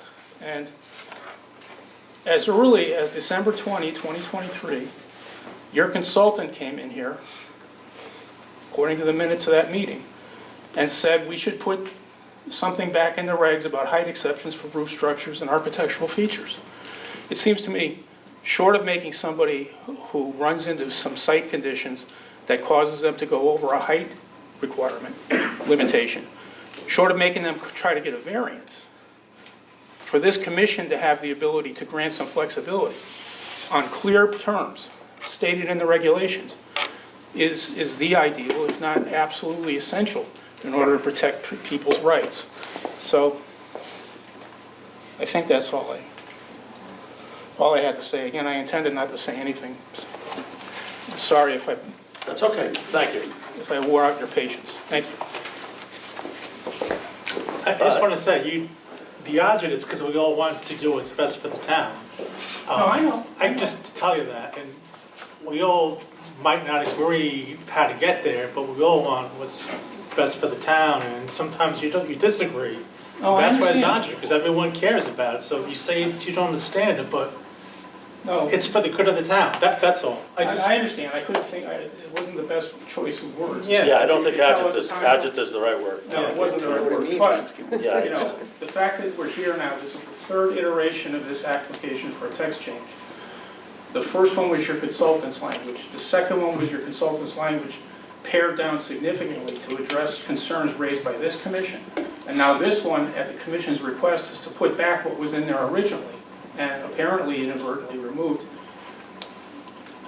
And you're having the same exact discussion that you had the last 2 times, I think, on this. So I'm just a little perplexed at that. And I apologize. I know you're doing the best for the town, and that's what every one of you intends to do. There's no question about Thank that. you. Thank you. Mr. Tamsky? I didn't speak as a private citizen tonight. I didn't expect this before here, but I just have to say I'm very disappointed. I'm very disappointed in the whole rewrite process. If we can't trust what's already been done, what happens with what's being rewritten now? The whole process comes under question now as to whether we can trust whether things were done inadvertently, advertently, by omission, whatever, it was done. I can understand you wanting to fix this problem, and I think the idea of getting Clifton to redraft the original language makes some sense, but you can debate that now, and you can cut it down. 10 feet is too high. 75% is too high. Debate that now. Don't put it off. Don't kick that can down the road and have it just, discussion be thrown out with the complexity and the time constraints of the Phase 2 rewrite, which is already taking longer than I think you hoped it would. Get this done now. Get it done right. Don't approve something that's just what nobody wants. That's a good suggestion, but thank you. I agree. I have one comment, it's not a last comment, obviously. I'm going to iterate what Mr. Tamsky said, and what my thought when we had Clifton do this was bring back the old one and then change it, change the 75% and amend this and approve this that way. You see what I'm saying? No, I know. What's this? So approve what was submitted, but we can change it now. We can say when he said let's bring back what was already written so we can get the actual it's back in. But as a group now we can say 75% is too much. Let's say 5% and 10 feet's too much. Let's say 5 feet or whatever. Debate those points now. Don't approve this and then say, well, we'll come back to it later and fix what we don't like. Let's work on this for, 15 minutes now and see if we can come to a consensus. I'm willing to have that debate. That's fine. Are there numbers that we can be happy with? I agree with your points. I think 75% is too high. I don't know the right number, and I don't know that we have the information to establish that at this point. I think it's kind of arbitrary, So I'd rather have that be part of a very deliberative process. But I do think 75% is too high, and I think 10 feet is too high. So, what are your suggestions? Well, we don't have to close the hearing tonight. We could have maybe Clifton look into what might be an appropriate percentage. What is 50%? Is 25? Is 15? Or we could all think about it on our collective own. We don't have to rush through this tonight. For all intents and purposes, I recommend 75% and 10 feet because that's what's originally there. And I haven't heard a substantive enough reason why those numbers from the original language that were in effect between 2005 and 2018 are not good enough.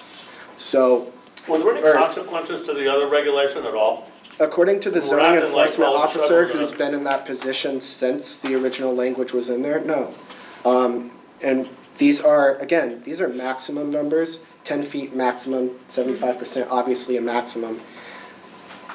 The only application that I can think that's come before the commission that has hit that threshold or has hit those numbers for a representative sense for the commission would have been the Pawcatuck Farms project at the movie theater site. Because if you remember that architectural plan, they hid their HVAC on the roof behind these large fake facade walls, which is typically done in a lot of attached multifamily housing projects. That is a case where that 75% number makes sense because each of those individual HVAC units is to an individual apartment unit itself. So that's typically why you would see something of that grandiose or that level up there.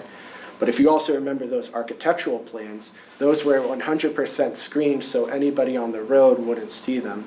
Now, the height of those, we can debate the height of the structure, taking that and putting it somewhere else in a different environment. And I think that's why we have different zones with different height limitations. So I can understand the concerns particularly that's been raised by the commission of, okay, you're adding a free 10 feet, what impact does that have on the neighborhood or the aesthetics or everything?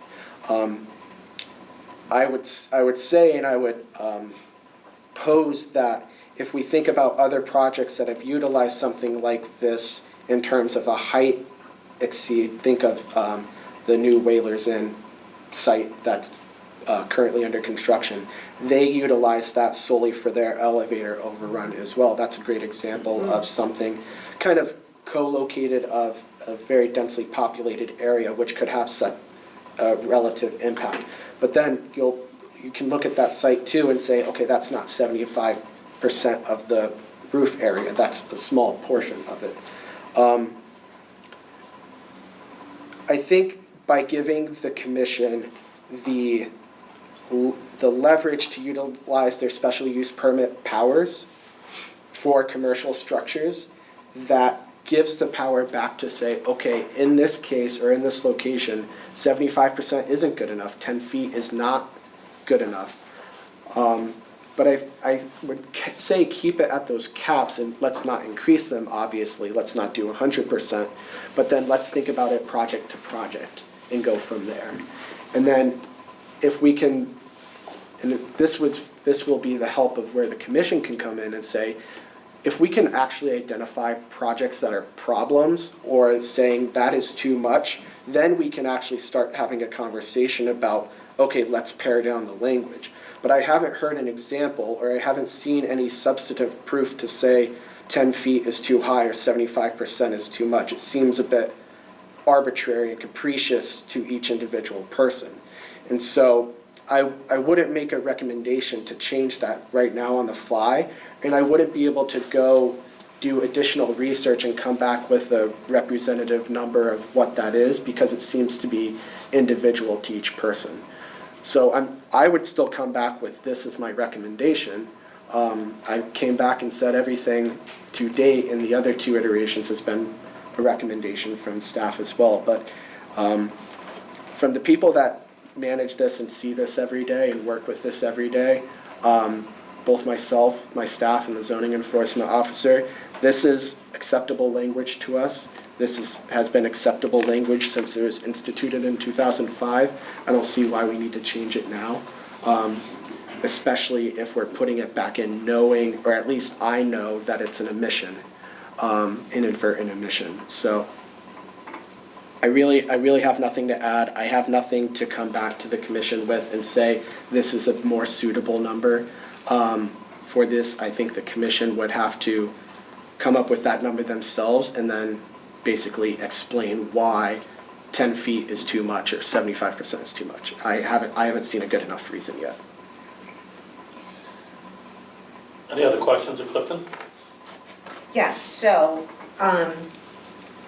even by special use permit, if the maximum is 10 feet and you're not giving 10 feet, or the maximum is 75 and you're not giving 75%, you have to have a stated reason for that, correct? And is no longer acceptable to say that the stated reason is it doesn't fit in with the neighborhood. It's not aesthetically pleasing. So therefore, I mean, we have no power to say it can't be 75%. This whole, they can't be 10. If they come in and they ask for it, you almost have to give the applicant that,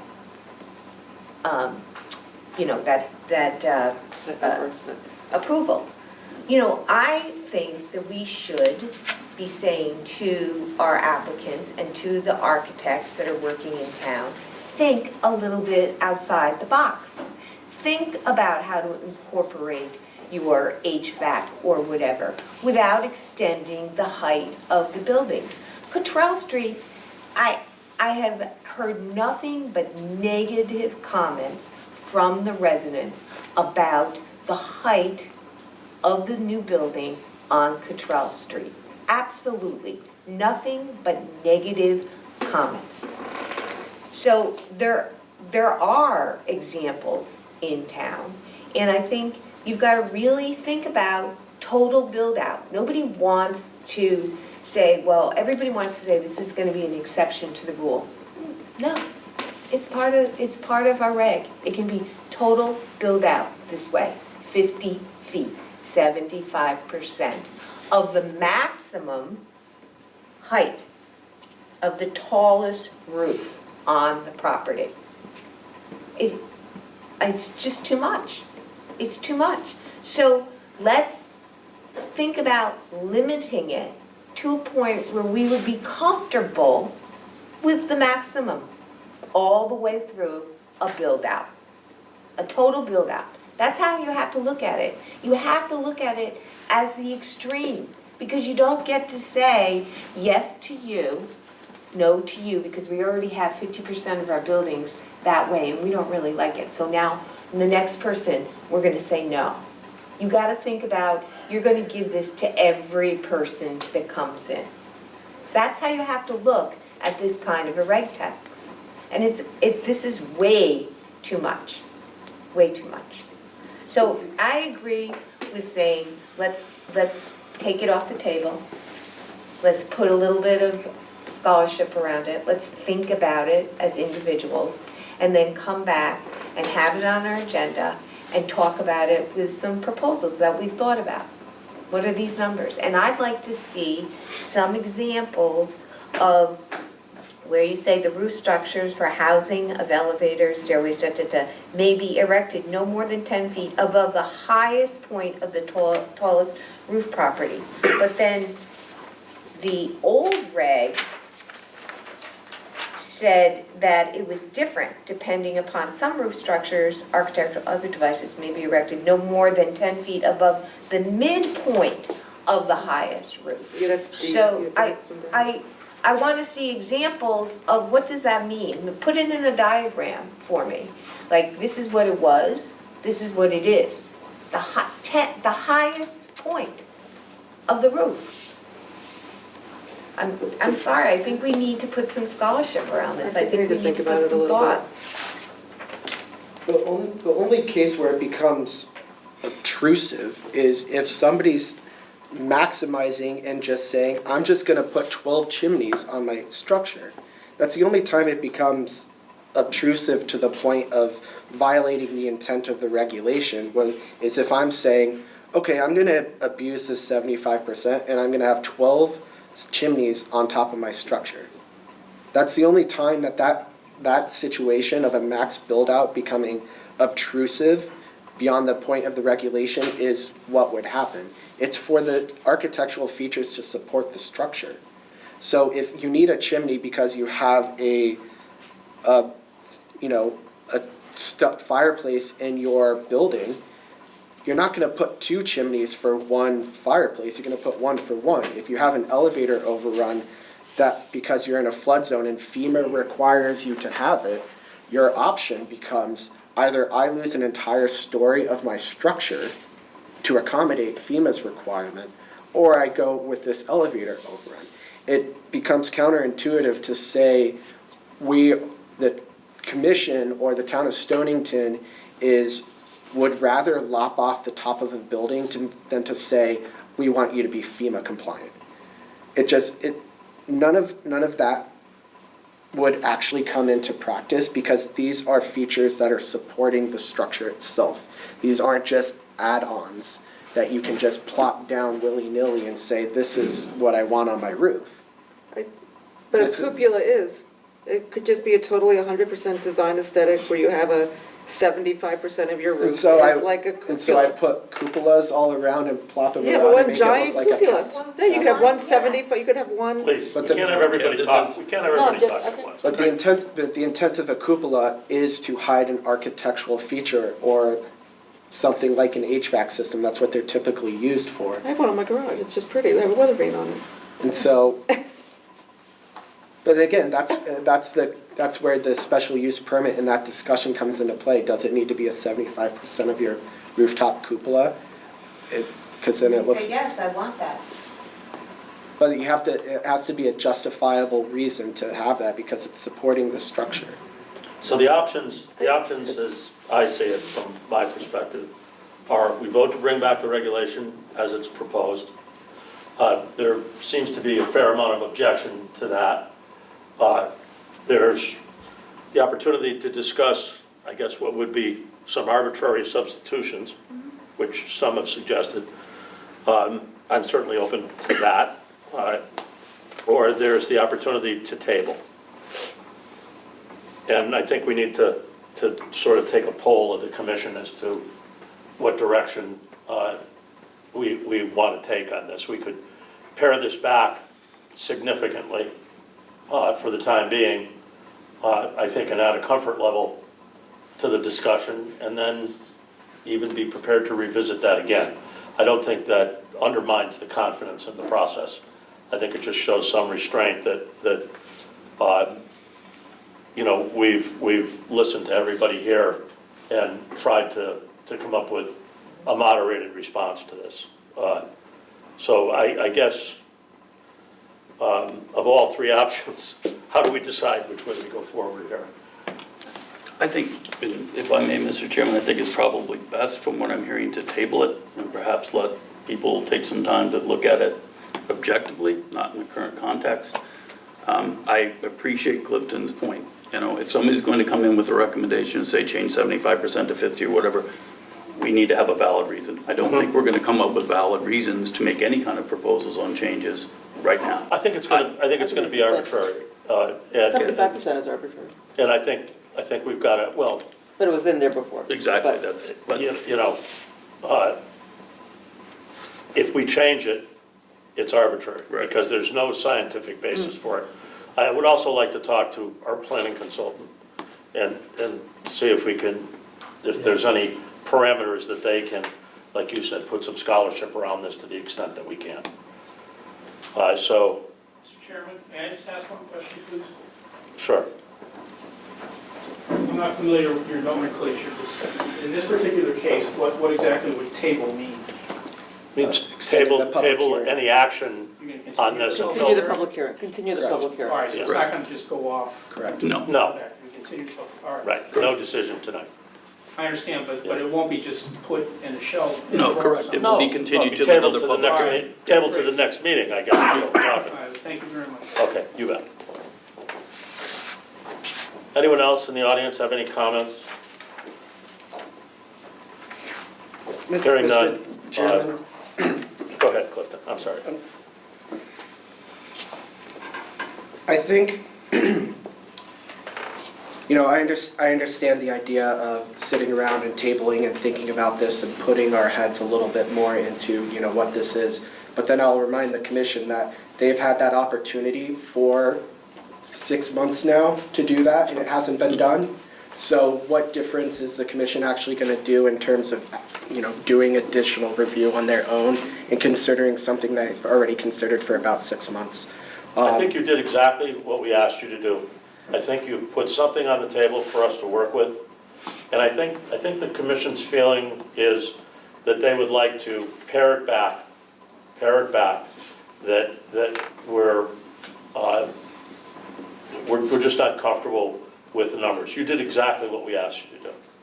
Well, I know, and that's my role and responsibility as your planner. Right. But then for the commission to not be able to identify what the problem is beyond arbitrary considerations of architecture is kind of defeating the purpose of why I trust your planner to do his job, right?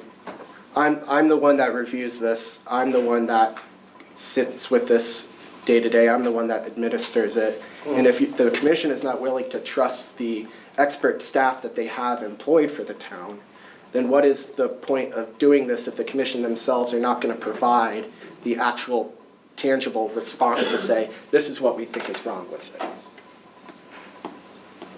So I know I've done what the commission has asked, and then I've also provided my recommendation, so I'm starting to get confused on if the commission can't provide substantive reason or examples of what they want to change, then why are you even referring to my expertise in the first place? I think the commission is uncomfortable with 75%, correct me if I'm wrong, and that they would like to see this exception pared back.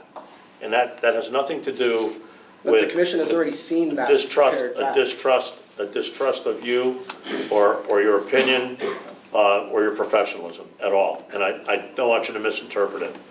I don't think that's the case here. It's certainly not in my case, nor have I heard anything that suggested that. I think you've given us a framework within which to make a decision, and the commission wants some time to think about the numbers. Is it 75%? And frankly, you know, I would like to hear from Francesco too, as to where this may exist elsewhere, you know, and what the parameters are. I'm sorry you're upset with that, but I think it's the consensus that, you know, the numbers invite excess, and I think I speak for everybody when I say that. Yeah, I agree. I just want to make it very clear. There are three main points to the regulation that I think need to be considered, right? The 75%, the no more than 10 feet above, and erected no more than 10 feet above the highest point of the tallest building on the property. Those are the three. They're very measurable, and I think that bringing some examples, both in town and out of town, what is the average height of an elevator shaft above a building roof line? I have no idea. Look at Cottrell Street. Did they max out at 10 feet? Right? What is their fencing? What is, you know, a standard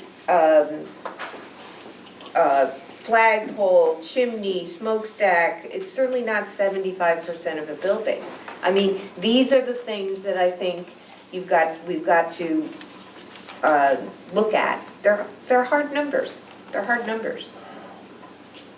Okay.